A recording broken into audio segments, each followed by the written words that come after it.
What is going on, my fellow Jets fans? Welcome to the latest episode of the New York Jets State of Mind podcast, coming at you every week at the bare minimum. My name is Malcolm Harper, aka MHJetsFan83. You can follow me on X, Instagram, and YouTube at MHJetsFan83, which is one word, all lowercase. You can find my podcast on Apple Podcasts, Spotify, iHeartRadio, and Amazon Music. This episode will also be posted on my YouTube channel at MHJetsFan83. Before I get to my thoughts on yet another disgraceful loss to the Los Angeles Rams, if you could do me a huge favor and share my social media and this podcast with other Jets fans, that would be greatly appreciated. Please hit the like, comment, and subscribe so that my podcast and YouTube channel can grow. Now, let's get to this loss to the Los Angeles Rams. They lose by the final score of 19-9. This was a very weird game. And where do I start? The Jets' opening drive was capped off surprisingly with a 99-yard touchdown drive that started on the 1-yard line and ended with an 11-yard touchdown pass to Davante Adams. Nice scramble by Aaron Rodgers, by the way, to get out of the pocket to find Davante Adams in the back of the end zone. It was the 499 career touchdown pass for Aaron Rodgers. Andres Carlson, the kicker, misses the extra point, so the score went to 6-0. The Jets get a takeaway on the Rams' next possession with the interception by Tony Adams. But unfortunately, in the very next Jets possession, the Jets turn it over on downs. How do you not put the ball in Braylon Allen's hand on 4th down and 1? That he is 6'2", 240 pounds. But instead, they give it to Breece Hall, and he gets stopped. What else is new? The Rams' next possession with the short field goes right down the field and caps it off with a Kyron Williams 2-yard touchdown run. On the Jets' final possession of the first half, the Jets had a 15-play, 67-yard drive that was capped off by a 21-yard field goal by Carlson that puts the Jets in the lead going into halftime. But my question to that is, how do you not use a timeout and instead taking a delay game with 3 timeouts remaining at the Rams' 19-yard line? This is where the Jets started to self-destruct. The Jets won the coin toss and deferred to the second half. On the Jets' opening possession of the second half, the Jets had a 14-play, 58-yard drive that took 9 minutes and 45 seconds off the clock and come away with no points, including 2 straight penalties for an eligible receiver downfield. Prior to that, the Jets going into the fourth quarter, they had a lead yet again, and this is why the Jets are a bad football team. For the record, I was watching this game, and I had no issues with the Jets going for it on 4th down. I was like, why not? We're 4-10, and we have nothing to lose at this point. We cannot keep leads at all. The Jets find ways to screw it up yet again. The Rams' next possession resulted in a 13-play, 66-yard drive that took 7 minutes and 31 seconds off the clock and ended with a 38-yard field goal. On the very next Jets possession, Aaron Rodgers not only gets sacked, but fumbles the ball, and the Rams recover. And right then and there, you knew the game was going to be over after that happened. The very next Rams possession with the short field, Matthew Stafford throws an 11-yard touchdown pass to Higbee, and the Rams are now up 16-9 at that point. Then the Jets go for it on 4th down on the very next possession, and once again, they turn it over on downs. The Rams added a field goal and made it 19-9. This is where I have to been. This is where I have been saying that coaching matters, no matter what sport do you play. On a side note, I hope that Olu Fashanu's injury is not that serious. And in that possession, how do you not know what to do? Ulbrich looked like he was actually overwhelmed at that point of the game. Aaron Rodgers' body language says it all as well too. So are we gonna kick the field goal or go for it on 4th down with 2 minutes and 2 seconds left, with 3 timeouts and the 2-minute warning? So essentially, we have 4 timeouts. And what do the Jets do? They decide to go for it on 4th down. And after Olu Fashanu ends up getting hurt, Max Mitchell comes in at left tackle and gets called for a false start penalty that backed the Jets up 5 yards. On the very next play, Carlson misses the 49-yard field goal that goes wide right. The Rams get a 3-and-out, and they punt the ball. And this is literally my exact words once Xavier Gipson muffed the punt. The minute that ended up happening and the Rams recovered, my exact words were, "That's all she wrote, Jets fans. The story of our season." And I was actually watching the game in my man cave. And once I was actually leaving to spend some time with my family, I literally had to laugh to counter the frustration of this team that has given me all year. I felt like I've lost like 5 years of my life. I mean, my God. what the inept coaching this is. And I'm just disgusted. I really don't know at this point. This is like I don't even know what to do right now. I have no words. So as a result of that loss, 19-9, the Jets fall 4-10, have lost 10 of their last 12 games. 6 losses have come when the Jets had a 4-quarter lead. Gibson, he got to go. Ever since that one play that he ended up doing the night that Aaron Rodgers tore his Achilles and he had that punt return for a touchdown, he has done nothing since then. I'm sorry. I cannot take this anymore. Not one punt in the game for the Jets. They pass for at least 250 yards and ends up with 9 points. I mean, you cannot make this stuff at all. You cannot make this stuff up at all. I'm still trying to process that.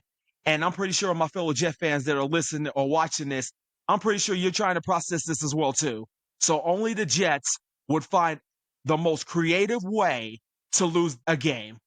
And I feel bad for Garrett Wilson. I really do. After that press conference that he ended up having with the media, he needs the ball a lot more than he did.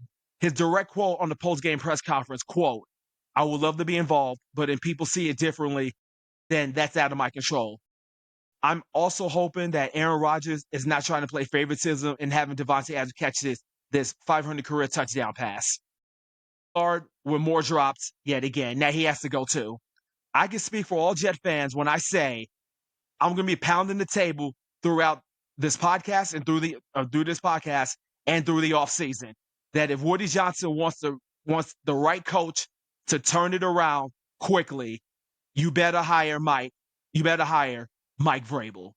Pair him with the former general manager of the Atlanta Falcons, Thomas Dimitroff. And I also saw this tweet from Ian O'Connor this morning, and he said it best. And this was his direct tweet. He said, Mike Vrabel has won 3 Super Bowl rings as a player. He went to 3 straight postseasons as a head coach with Ryan Tannehill as his quarterback. He beat Belichick and Harbaugh in playoff games and played Andy Reid and Patrick Mahomes tough in the AFC Championship game. The Jets should hire him ASAP as coach, and I will give him voice in the GM said, close quote. And after that tweet that he ended up tweeting on X, I am absolutely on board with it. I am so sick and tired of this in-depth coaching and the culture of the franchise. Dimitroff and Vrabel, I'm all in. Let's go. Woody Johnson, please get this done. You have enough talent. We have enough talent on this team to turn this around real quick, real fast. And we've seen it in the NFL. It happens. So, and I'm pretty sure that Mike Vrabel is actually sitting there thinking, I could turn this team. I could turn the team around with the talent on this team. I will not, Brian. If we can't get Mike Vrabel, bring in Brian Flores too. I have no problem with that either. Also, Jeff Ulbrich is not a head coach. Let's call that for what it is too. And that shows you how much Robert Saleh had a lot to do with the defense. Jets lead the league in defensive penalties and drop passes. Please, for the life of me, please do not hire Arthur Smith as the head coach of this team. If that ends up happening, this is going to be like Adam Gates 2.0. And we as Jets fans knew how that ended up. So I can't take this anymore. If the Jets had the right coach, like Mike Tomlin, the coach of the Steelers, Sean McVay, the head coach of the Rams, and either one of the Harbaughs, or Jim or John Harbaugh, we would be in playoffs. We have a winning record. The entire coaching staff needs to go too. I'm sick and tired of this. This is by far the worst coach team that I've ever seen in my last 32 years of being a Jets fan. And I'm hoping and praying that Woody Johnson does not fall in the trap like Leon Hess did when he realizes that I need to go and win, and he ended up hiring Bill Parcells too little too late. Woody Johnson's 82 years old. How much time did he got left to become the owner? He ain't got that time to be the owner much longer. He needs to go and win. So, like I said, Woody Johnson, Vrabel, and Dimitroff, get it done. There's no excuses. I don't want no first-time head coach. I don't need no coach or GM on the fly. And the 3 things you got to realize if you're going to be coming in the Jets as the GM and the head coach. Number 1, obviously, you got to deal with the roster. Number 2, you got to deal with the New York media.